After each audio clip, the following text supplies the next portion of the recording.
안녕하세요. 정치를 쉽게 풉니다. 정치의 쉽다!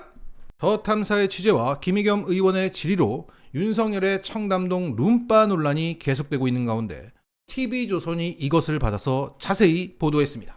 자, 이 방송 내용을 보니까 패널들이 더 탐사의 보도가 상식적이지 않다. 저게 사실이라고 해도 대통령이 술집 갈 수 있는 거 아니냐? 한동훈이 저렇게 세게 나온 걸 보니까 한동훈의 말이 맞다라는 식으로 말하면서 일반 시청자들은 민주당이 조작했네라는 인상을 갖기에 충분한 방송 내용이었습니다. 하지만 인상적이었던 것은 이것이 정치다, 이 사회자의 멘트였습니다. 이것이 만약 사실이라면 이것은 정말 대단한 논란을 일으킬 만한 사안이다 라고 말하면서 더 탐사가 또 방송한다고 하니까 일단 보자고 얘기했습니다. 그저 윤석열, 한동훈 쉴드 쳐줄 생각이었다면 애초에 TV조선은 이것을 아예 보도조차 하지 않았을 겁니다. 그런데 TV조선이 굳이 이렇게 목격자, 그 첼로 리스트의 목격담을 받아서 보도하고 사회자가 저렇게 얘기하는 것을 보면 분명 방송 의도가 있습니다. 박근혜 탄핵의 시작은 TV조선이 최순실의 존재를 드러내고 의상실 CCTV를 먼저 보도하면서부터였습니다. 결국 TV조선이 더 탐사의 보도를 받은 것은 큰 의미가 있다. 자, 이런 가운데 청담동 룸바 상황을 목격하고 증언했던 첼리스트의 친오빠가 더 탐사가 보도한 녹취 파일에 대해서 녹취된 것은 맞다라고 확인해 주었습니다. 자, 이렇게 되면서 더 탐사의 보도 내용이 사실이라고 확인해 준 사람이 늘어난 거죠. 첼리스트의 전 남친, 이 제보자를 제외하고 첼리스트, 그리고 이세창, 그리고 첼리스트 친오빠 이렇게 늘어났습니다.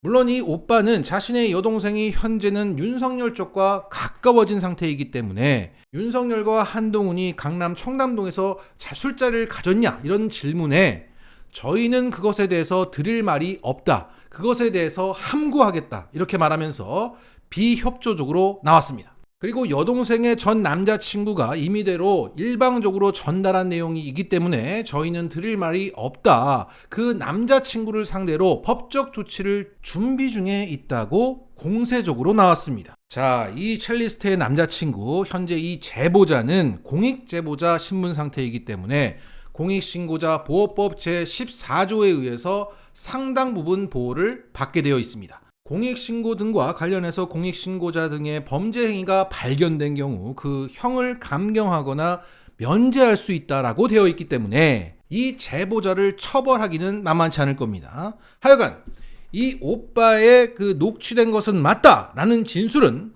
제보자와 대립되는 입장에 있는 상태에서 나온 발언이기 때문에 그 진술의 신빙성이 높다 할 수 있겠습니다.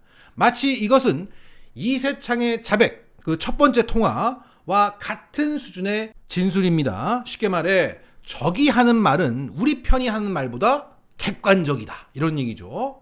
좋습니다. 이렇게 객관적인 진술까지 추가로 확보된 상태이기 때문에 장관직을 걸었던 한동훈의 그 발작은 더 궁색해지고 있습니다. 그리고 술을 평소에 먹지 않기 때문에 술자리에 불려나가지도 않았다 이렇게 말을 했어요.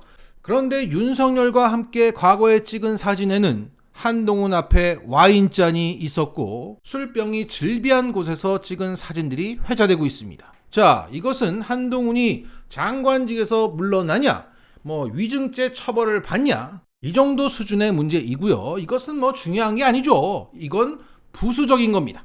무려 대통령이 평일, 화요일에서 수요일로 넘어가는 새벽 3시까지 김앤장 변호사들 30여 명과 함께 그들에게 태극기 문양의 배지를 일일이 달아주고 함께 우리는 하나다 이렇게 외치면서 술을 마시고 노래를 불렀다는 사실입니다.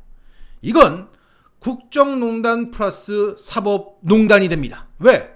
김앤장은 우리나라 신임 법관 중에 판사들 중에서 14%가 7명의 1명이 김앤장 출신이기 때문입니다. 그러니까 윤석열은 사법부 판결에 영향을 미칠 수 있는 현직 미래 법관들과 함께 우리는 하나다 이것을 외치면서 으쌰으쌰 했다는 겁니다.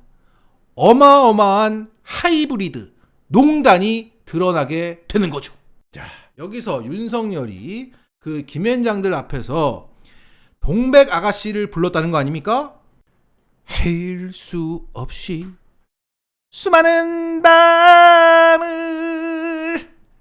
내 가슴 토려내는 아픔에 겨워 얼마나 울었던가 동백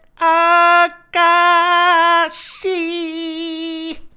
자, 이렇게 짜내면서 이 노래는 아무리 남자가 저음으로 부른다고 해도 짜낼 수밖에 없습니다. 이런 짓을 사실상 사법부 앞에서 행정부 수반이 사실상 재롱을 피운 거 아닙니까? 그러면 막 좋다고 막 열광을 했겠지, 얘네들이. 와, 대통령님 대단합니다. 와. 여기에 당시 현안이었던 강제징용 문제가 당시 주한 일본 전범기업의 변호를 맡고 있었던 김앤장들과 강제징용 현금화 해결 방안까지 논의되었다면 이건 정말 보통 사안이 아닌 겁니다. 자, 정리하겠습니다. 정말 이게 어마어마한 얘기인데 이게 사실로 확인되어 가고 있고 탄핵에 자락을 깔았던 TV조선이 관심을 갖고 있다. 오늘 윤석열은 지난 욕설 논란에 대해서 입장을 처음 밝혔습니다. 직접적으로 밝혔다는 거죠. 자, 오늘 윤석열은 텅 빈 그 국회 본회의장에서 시정연설을 했는데 그 전에 국회의장 접견실에서 윤석열 여야 지도부, 김명수 대법원장, 유남석 헌법재판소장, 한덕수 국무총리, 노태학 중앙선관위원장, 김진표 국회의장이 비공개 환남 자리를 가졌습니다. 여기서 여야 지도부 중에서 민주당 지도부는 없었고 이은주 정의당 비대위원장이 참석했습니다.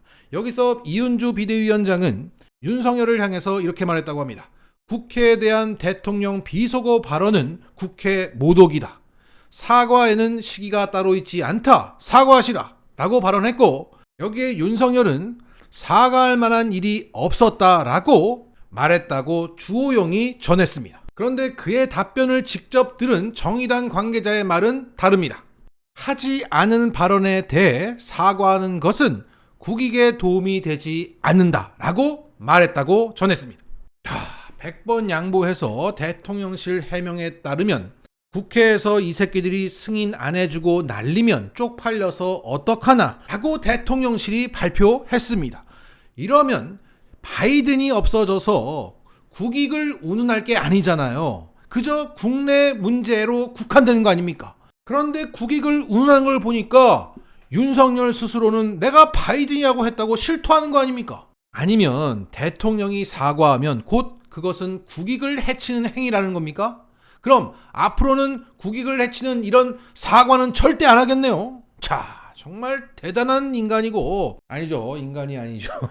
자, 이게 지금 상식적으로는 도저히 그러니까 이해를 하려고 이렇게 뒤집어보고 저렇게 뒤집어봐도 말이 안 되니까 이해를 할 수 없는 존재입니다. 그냥 이거죠. 나는 대한민국의 신이야. 나는 무오류의 존재야. 오류가 있으면 안 돼. 뭐 이 정도의 정신 상태라고 봐야 합니다. 자, 정리하겠습니다. 5년짜리가 정말 겁이 없어요. 우리는 너의 비참한 말로를 보고 죽을 작정이야. 마치겠습니다.